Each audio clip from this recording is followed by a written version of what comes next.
Okay, everybody, this video has the theme for this year's costume party and also the reason why we have costume parties going to be in this video. But back up, where have I been and why have I not been making videos the last few weeks? It's because I don't like to make videos the weeks of other hypnosis conferences because I want them to own the news cycle. There is another hypnosis conference happening in Europe this weekend. That should be a lot of fun, but there have just been 3 others on top of each other. The IMDHA conference, the Heartland Hypnosis Conference, and the Irish Hypnosis Conference, which were 3 wonderful conferences because they all know what they're trying to be and they're all trying to be something different than each other. And that's great. You know, IMDHA, obviously Medical and Dental Hypnotherapy Association, it's clinical. Irish Hypnosis Conference was very family community feel, similar to HypnoThoughts. And Heartland is more stage and local stuff for that community. So 3 great conferences trying to be specific things and succeeding at them. Cool. Congratulations to everybody who put those events on. Genuinely good work. I know how hard it is, and I hope you're all really happy and reflecting positively on what you've just accomplished. And let's get into it. So we have a costume party at HypnoThoughts Live every year. We always have. Sometimes it's also coincided with a bowling tournament. A lot of credit goes to Kelly Woods and the Hypnotic Women for starting the pajama party tradition. And they also did like a flash mob in year 2, I think, maybe year 3. But Kelly really pushed that, and it's been a wonderful thing because it helps us to not be taken so seriously and to reduce hierarchies in the industry. And that's the point, is to humanize the presenters. And let me also explain why we have the party. It's not just about humanizing presenters. There is something that I would just like to address directly based on conversations I've been having at other conferences over the last few months. Why people should go to hypnosis conferences. I think this is obvious, but it needs to be said based on the conversations I've been having. The goal of going to a hypnosis conference is not to earn the right to speak at hypnosis conferences. That's not why we do this. The goal is not to become a presenter. If you're going to hypnosis conferences so that you can speak at conferences and feel important at hypnosis conferences, you have missed the point.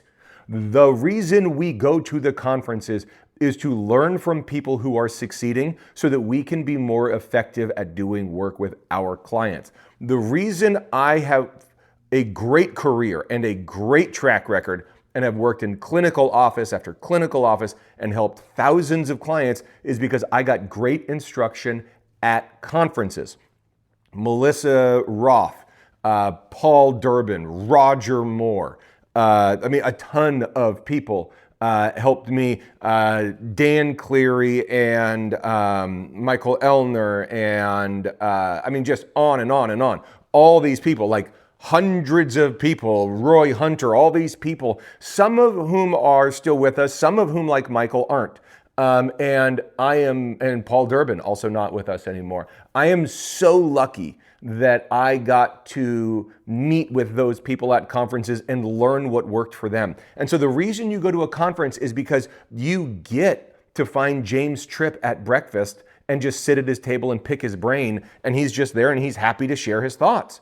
And then you go sit with Sean Michael Andrews and you hear the work he was just doing with Hans Rudy in Ukraine, and you get inspired by what is possible. And you actually ask interesting questions to Mike Mandel or Melissa Tiers or Randy Light or Shelley Stockwell, who's been wonderful to me my entire career, and on and on and on. And all these people that you get to just be in person with. You get to go find Surinder Gill and say, hey, I've been a fan of your work online. I'd like to talk with you in person about it. You find whoever, Adam Cox, and you say, I'm a fan of your podcast. I'd like to talk with you. And you get these in-person moments where you find out how they do the work and what they're doing differently than you and what they're doing better than you and what you're doing better than some of them. And you find the right fits. My career was changed by going to conferences, and that's why I put on a conference. The reason I became successful was because of the mentorship I earned at conferences. That should be your goal. You should go to every conference with the goal of who you are going to meet and what kinds of questions you're going to ask them. I'm totally serious. you should go with a hit list and you should send them messages in advance through their website, through Facebook, however you can get in touch with those presenters. You reach out to them in advance and say, hey, you're speaking at the whatever conference. I'm going to be there. I would love to pick your brain while I'm there. And they say, great. And when you're there, you're like, hey, I sent you that message saying I wanted to just shake your hand and ask you a couple questions. And now all of a sudden you've bought them a drink and you're sitting down and you just got an hour of time with a small group of people, two of which are role models to you, and you just get to be a fly on the wall while they have banter and you get to interject. And as your confidence grows, you interject more. And as your career grows, you lead the conversation more and you notice other people are on the fly on your wall. But the goal isn't to be important at the conference. That is a side effect. That is a result.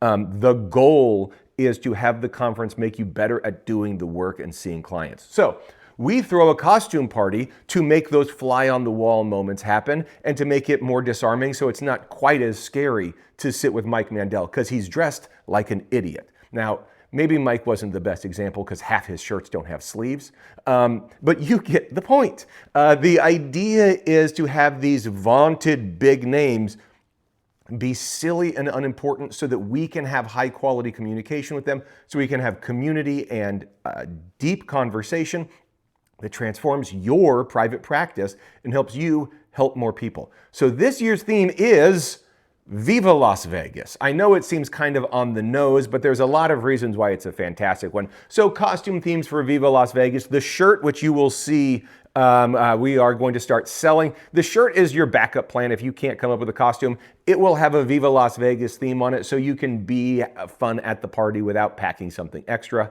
That's nice. But also, if you really want to be extra, which a lot of you do, Viva Las Vegas gives you jumpsuit Elvis. It gives you the Rat Pack. It gives you all sorts of showgirls and opportunities to play it big and small. And so Viva Las Vegas is the theme for this year. The shirt will be your backup plan, but I hope many of you go extra because that's the opportunity for us to have a party in one room and great conversations in the other, and to get everyone mingling and having a blast. That's the theme for this year. That's the reason for it. And I hope you guys all have been having a great time in my adventured absence.